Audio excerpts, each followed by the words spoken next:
Well, anyway, on today's agenda, we have some guests, and I think if I don't have a problem with skipping the administrative recommendation over the personnel recommendation, so we can get our guests speaking first. This is okay with the committee? Yes. Okay. So, in your packet, there's two recommendations. One is Mr. Hahnemann. Hi, Craig. How you doing? Good. How's it going? Good. Could you up first? Okay, good. Okay. Um, Mr. Hahnemann has been recommended for the assistant principal at Pennachuck, and I'd like him to speak up, and I'd like you to tell the committee a little bit about yourself. Okay. Let's see. I have been in education now for 37 years. I started out as a special educator in Holyoke, Massachusetts, and in Amherst, Mass. Became an administrator for Boston Public Schools and then Newton Public Schools as an assistant principal in both of those. Was a principal really for many, many years after that, both at middle school and high school. I've got experience a number of years, 7 years at elementary, 11 years at high school, 14 years at middle school, and 4 years at central office. A couple of years ago, I retired and was very thrilled to be retired, except once I was retired, I went, I'm retired. I got nothing to do. Did some consulting work, which I enjoyed, and then the opportunity to do the interim assistant principal at Pennachuck came my way. And what surprised me was how much I enjoyed it. I mean, I thought it would be fine, but I didn't realize how much I'd missed working directly with kids. I'm really glad I had the opportunity to work at all the grade levels, and I thoroughly enjoyed working at central office as an HR director. But getting back into the schools with kids shocked me. It just blew me away how much I enjoyed it. And what's more, my wife was thrilled at how happy I was. She just hadn't seen me that relaxed and enjoying things in a long time. Also, she was glad I was working again because I was driving her crazy. She'd come home from work and I'd be the puppy dog at the door. Hi, how are you? Like, okay, you need to do something. So I'm really enjoying the work at Pennachuck. It's a great school. Nashua's a wonderful district. A friend of mine made a comment which I really think resonates. One of the nice things about being retired is when you go back to work, if you want to go back to work, you can choose to do the kind of work you enjoy and working with the people you enjoy working with. And I'm thrilled to be able to work with Gabe and the teachers and the parents of the Pennachuck community. It's a great place. And I'm really thrilled to be able to get the opportunity to continue that work. Okay, before we continue on, I forgot a step. I didn't do roll call, so I'd like to do that. Okay. Why have to say my whole thing again? Don't make me start again. Let me start with myself, Gloria Timmons. I'm here. Miss Odoms. Here. Miss Gilio. Here. Miss Brown. Here. Okay, and we also have Miss Raymond. Here. Mr. Garino. Here. Miss Kinsella. Miss O'Gara. Here. Miss Fulton. Miss Peterson. Miss Bishop. Here. Okay, anyone else I missed? Because I only see what's on my screen. Sandra Zane. Oh, okay, Sandra. Ms. Zing. I don't see you at all. Okay, we have a quorum. So before we continue on, any questions for Mr. Hahnemann? I think, Ms. Brown, you may have a question for him. This is your chance to ask the question. Have you ever had, thank you very much, Ms. Timmons. Have you ever had any experience with redistricting in any of your other positions?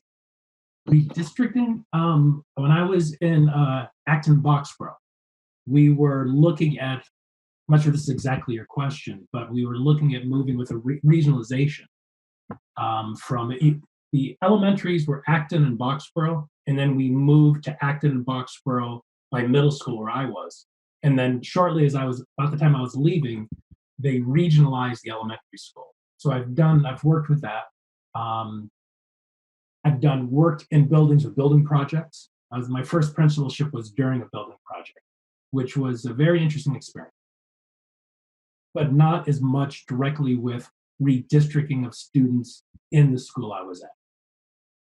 That's actually exactly what I was kind of referencing. Yeah. We've got this big middle school project coming up in the next couple of years, and it's not redistricting as much as moving children from the Right. current schools where they're at, but rearranging things for the numbers to equal at the other schools. Mhm. So, as you say, not a traditional redistricting, but Right. kind of we're talking about for regionalizing a school is sort of a similar situation. Was there anything that you had from that experience that you feel like you could bring in a positive way to Nashua? I think the key piece to pieces like, because those are difficult. As much as everyone can philosophically say that's a wonderful idea, balancing things are great, everything's wonderful until it's your child. And if you're happy, if you're enjoying it, then that's great. But if you're not thrilled about it, that's where things can get a little more dicey. I think the most important piece with any sort of large school change, I really learned a lot of that working in central office, is good communication. It's important for everyone to have not necessarily, everyone has at least have an opportunity to raise their concern, to express ideas, to make sure they've been heard, and to be part of the process. I mean, I really believe that all stakeholders need to have a chance to be involved. I think that's because people get frustrated when they're not heard. And giving people a chance to weigh in and speak to what they're looking for, why, to engage in, from an HR stance, the interactive dialogue to discuss the process. I think that's the best thing you can do. Because again, everyone understands why, but it's making sure people feel involved in the decision and in the process. People don't want to be excluded. Any other questions? No other questions? Okay, then I'm gonna recommend to approve Mr. Hahnemann for the assistant principal of Pennachuck Middle School for the 2021 school year at an annual salary of $95,800. Can I get a second? Second. Okay, so Ms. Oldham, Yes. Ms. Girio, Yes. Ms. Timmons, yes, it's unanimous. Congratulations. Great. Thank you very much. You're welcome. Wonderful. Okay, Ms. Peterson, you're on. Where is Hello. she? I'm Oh, over here. okay, Hi. over there. Hi. So, How are you tell all? us a little bit about yourself. Absolutely. So I am finishing up my 19th year in education. I started as a classroom teacher for 9 years, 3 of which were in Hudson, and then I moved to Milford for 6 years and did 4th grade teaching there. After 9 years of teaching 4th grade, I was ready for a change, and so I went to my principal and said, if you need another teacher in like 2nd grade or 5th grade, or if you're moving people around, keep me in mind, let me know. And the next thing I knew, the assistant superintendent was in my classroom saying, hey, do you want to go and be our new Title I coordinator for our district? And I said, sure, we'll give that a shot. So I did the Title I coordinator between our 2 elementary schools. I did that position for 9 years. And that position in Milford's a lot different than the one here in Nashua. So it's school-based. It's kind of an assistant principal piece of curriculum and RTI, and working with Title I because we're a targeted school, not school-wide. So I had between 300 and 400 kids on my caseload every year, 13 to 20 teachers and tutors, summer program, before school, after school, midday, the whole 9 yards. So I did that for 9 years. And this past year, we shifted some things around. The curriculum coordinator at the elementary level was shared between the 2 elementary schools, and she was back and forth. And the Title I coordinator was shared between the 2 elementary schools, and I was back and forth. And inevitably, when you're between 2 buildings, you're always where you're not needed the most. And so what we proposed to our new superintendent was that we would kind of divide the positions and divide them between the 2 of us. So I became the curriculum and Title I coordinator at the upper elementary school, and my colleague became the curriculum and Title I coordinator at the lower elementary school. So we started that this year, and that was supposed to be the challenge of the year. And then Thanksgiving came, and the principal at my building had to take a leave of absence due to some medical stuff with her family. And so the assistant principal and I kind of became the leaders of the building. And that was supposed to be for 3 or 4 weeks. And that became December, January, February, March. And then in March, she decided she was going to retire effective immediately. So we kind of got that role going, and we can do this. And then remote learning hit. And so we jumped into that. So we've kept the building going since November, which has been great. So tons of new learning, experiencing things that I would not have before. So it's been a phenomenal year, and here I am. And so when I heard through the grapevine that Sherry was looking for an assistant principal, even though I love Milford, I've been there for 16 years, my family is here. I had to go for it because I've always said the one position I would really want to leave Milford for was to be Sherry's assistant principal. So, because we've known each other through Title I for a few years, and so that was always like the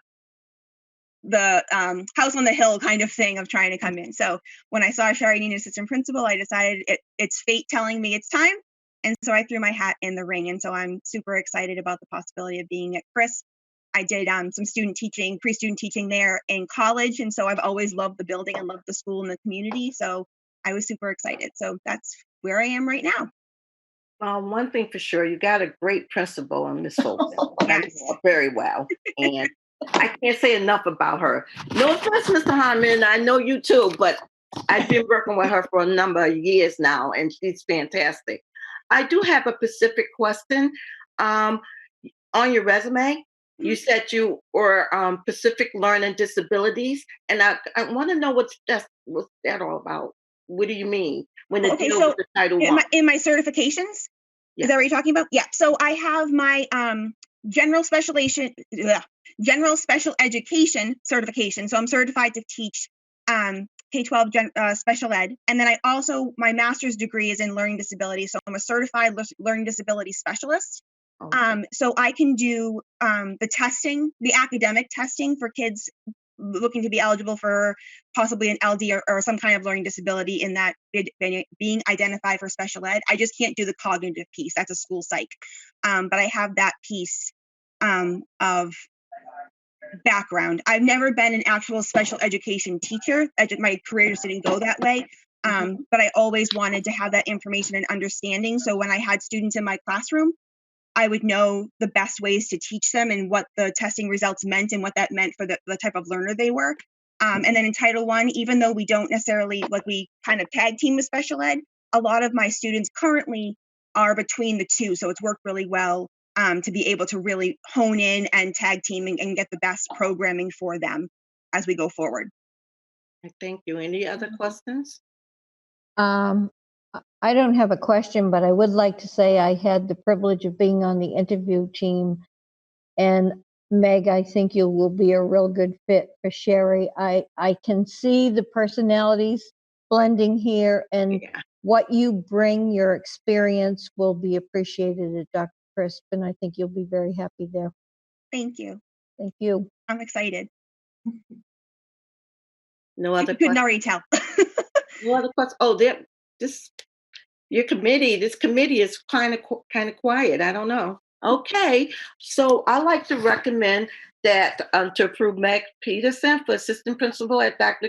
Chris Elementary School for the 2021 school year at an annual salary of $74,750. Second. Okay, roll call. I approve. Congratulations, Ms. Odom. Yes. Ms. Giglio. Yes. Ms. Brown. Yes. Okay, congratulations. Great. Thank you so very much. I'm so excited. Also, just have to go in front of the full board. Okay? Okay. Thank you. You can leave if you want to, but you okay. I wasn't sure. I'm like, what do I do? You can leave. You can leave. Thank you. You can leave. So much. Have a good evening. Have a good evening. The next thing is personnel recommendation. You got the recommendations in your packet. It's dated May 14, 2020. Any questions? No? So I'd like to move that we approve the personnel recommendations dated May 14, 2020. Second. Second? Okay, it was second by Ms. Giglio. So Ms. Timmons said yes. Ms. Odoms? Yes. Ms. Brown? Yes. Yes, it's been approved. Do we have any other personnel issues, Ms. O'Gara? You sure? Are you sure? No? Okay. So can I have a motion to adjourn? Motion to adjourn? Second. Second. That motion was by Ms. Odom, second by Ms. Gilio. Ms. Gilio, Yes. Ms. Brown, Yes. Ms. Odom, Yes. Ms. Tillman, yes. We adjourn at, motion passed, adjourn at 6:09.